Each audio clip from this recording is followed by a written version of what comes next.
Yo, Mike here. Before I start the review, I want to take a moment to say thank you. Thank you for watching this video. Thank you for watching my other videos. Thank you for subscribing, liking, commenting, all the feedback I've got. Just want to show how much I really appreciate it, so thank you. Now let's jump into the review. Today I have for you the Viper C by Ultra. We'll jump into first the looks of the bag. Ultra does a great job with their looks. This is the iconic Viper logo, same one you're used to seeing on the regular Viper. Very simple, very big, bold, easy to stand out, easy to identify. One thing I think they didn't do was identify this as a Viper C as opposed to the regular Viper. The only identification is right there where it says Viper C, kind of sort of small there. If you notice the Viper Bs they have out, they have a giant B scribbled onto the front and back of it, the bag, so you can tell right away, oh, that's a Viper, and then, oh, that's a Viper B. With this one, it's very hard sometimes to distinguish when someone's throwing it. Is it a C? Is it a regular Viper? What is it? In fact, here's a regular Viper. Here's the Viper C. Look identical, other than the C right down there. Everything else is the same, front and back. I wish they would have done a better job of distinguishing this bag from the regular Viper. Small minor issue, kind of nitpicking. Other than that, like I said, I love the logo, I love the design. Ultra does a great job. In fact, I love that Viper look right there. Other thing on the bags that you'll see, we'll jump in here real quick, is the, if you've thrown Vipers, you know about the speed control dots used on the slow side. If you haven't, real quick, the purpose of this is to slow this material down, and the reason they use this over a slower material is because the slower materials tend to be a little thicker, a little less pliable, so therefore not as floppy. You lose the hole fillingness, you lose the ability of the bag to melt in the hole. With these dots, they can use a more a thinner, floppier material and still put the dots on to slow the bag down. The other thing you get on if a bag is just all slower material, if you don't throw a perfectly flat bag, when that bag lands on the end, on the side or the edge, it wants to kick because it grabs before it finishes flattening out. Because these dots don't go all the way to the edge, it's a lot more forgiving. So if you don't throw that perfectly flat bag and it lands on the edge, because it's that faster material, it's not going to really kick that much. It'll flatten out, and then those dots grab and slow it down, so it runs truer. Again, more forgiving. It doesn't really punish you like a bag with an all slower material would if you're not throwing consistently flat bags. So that's a good thing. The one thing on the Viper C that's different than the regular Viper is the dots are on both sides of the bag, the fast and the slow side. Now, used to be with your Viper, you pick it up, you see the little dots, that's the slow side. This is the fast side because it didn't have the dots. One thing Viper or Ultra has been doing now recently on all their bags is they've added a star here on the slow sides. So all the bags have stars on the slow sides, no stars on the fast side. Makes them easily distinguishable, which helps in this case, this bag, because the materials both sides feel very close to the same if you pick the bag up, so you almost have to look at the stars to really know which side you're on. Other thing on craftsmanship of the bag, Ultra does an awesome job on their closing seams. I think it's the best closing seam in the business. They're right at the edge. The only thing better than that would be an invisible seam, which I think maybe the future bags at some point somebody will come out with one and stitch a seam where you don't even see it inside there. But in the meantime, yeah, Ultra does a great job with this closing seam. Construction of these bags, they make great bags, high quality bags. This is in the same range as that, so you can't knock it for quality. The bag itself, it is the same fill, same fullness as a regular Viper. So if you're familiar with a Viper, you've got the same thing going on here. In fact, from what I can tell, it's the same materials. The slow side's identical, looks identical, material, same speed control dots. I don't see even a difference in the dots. Fast side as well. It's hard to tell because these dots make it feel a little differently, but what I can see, it looks like the same material on the fast and slow side as the Viper. The only difference is it has the dots on the fast side as well as the slow side. Now, as far as the speeds go, the Viper is a slow side speed 7, fast side speed 9. On the C, they have it rated as a 6 on the slow side and an 8 on the fast side. The 8 I get because they put the dots on there to take it from a 9, bring it down to an 8. The 6 I'm not sure about because it's the same material, same dots. Why would this be a 6 and this one be a 7? When I played with it, I didn't see a difference either one of these. I almost feel like this bag's more like a 7-8 speed, not a 6-8.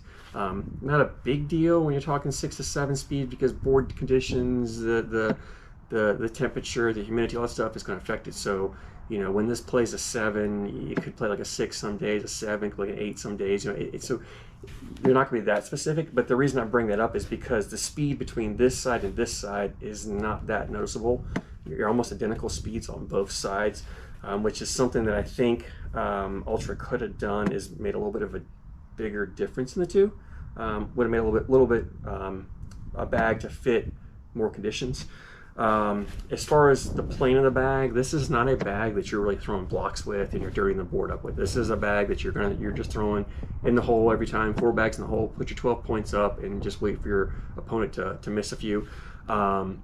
If you do happen to throw one a little softer, a little shorter, and it does lay a block, it's going to be a block up close to the hole, like a level 0, level 1 block.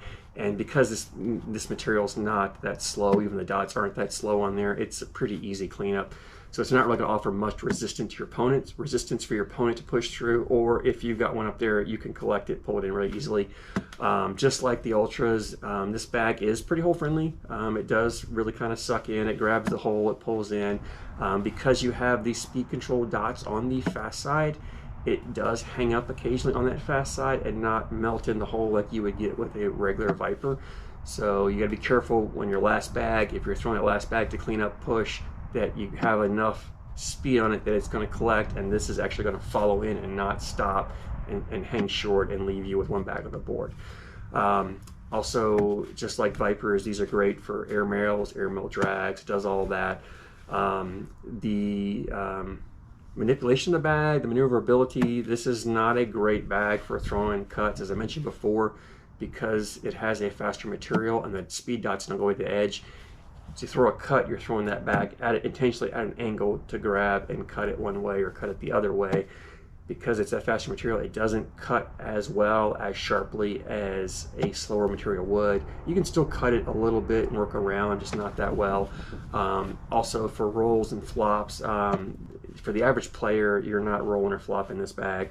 A more advanced or an expert player, sure, they can do that. I was able to roll it occasionally, but not consistently enough to where I would ever be in a competitive match or tournament and want to try to roll this bag. Not at all. In fact, like I said, this is one where you're just going to be throwing it in the hole every time, pushing through or going over your opponent. You're not trying to, when I say go over, I mean airmail, not trying to roll it or flop it over. So that being said, where does this bag fit as far as play style? That question, I don't know. I don't know when I would choose this bag over the regular Viper.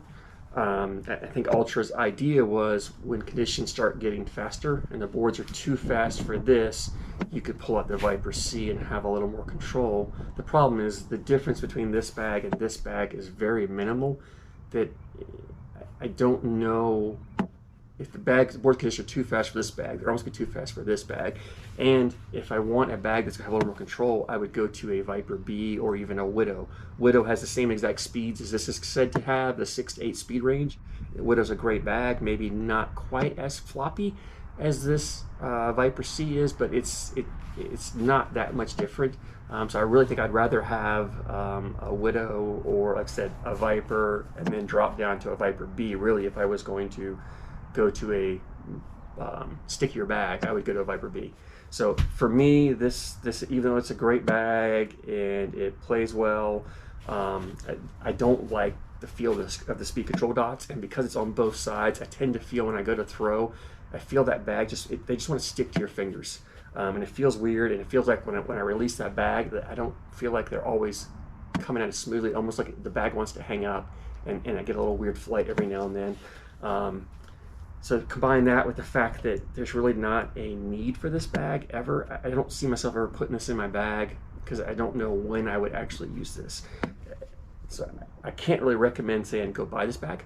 I'd rather if you're gonna, and I'm not knocking Ultra, if you're gonna buy a bag, go buy a Viper, go buy a Widow, go buy a Viper B. I think all of those bags have a lot more playability in them than what this Viper C does. In the future, I think I would like to see them make some adjustments to this. Take the slow side and bring it down to like a 5 or 6. Really knock it down a little bit. I would even take the speed control dots off this fast side. Keep the Viper fast side true to a Viper. All Viper bags should have this Viper fast side without speed control dots, and just manipulate different slow sides. I think that's where you go with these bags, because when you think of Viper, you think of this 9-speed, you think of this whole magnet, you think of this fast side material, and that's, even though you have that material, the dots completely change that. Not a fan of that. So if you're going to buy them, Ultra website, I don't know if they're available right now, but they've been doing pretty consistent releases on their site from time to time. So just jump on their Facebook page or their Instagram page, and they'll update you when they have a release. When they do, I believe these bags have been running about 125 plus, like, it's like $15 shipping for them. Occasionally they'll do a discount and run them, like, I think it's like 95 on occasions, if you really keep an eye out. Also, you can check out the secondary websites or secondary Facebook groups or market for these bags. I mean, Ultras, Vipers are in demand, but not crazy high, so you're not really going to pay much extra to go get a set of these if you wanted to. However, I wouldn't recommend it. If you're going to go get a set of Ultra Vipers, get the regular Vipers. This is by far a superior bag than this one. I don't, like I said again, anytime I'm ever going to pull this bag out, I'd be happier pulling this thing out. So I don't recommend buying this Viper C. Hopefully Ultra can make some changes in the future to make it a more desirable bag. So that being said, thanks for watching.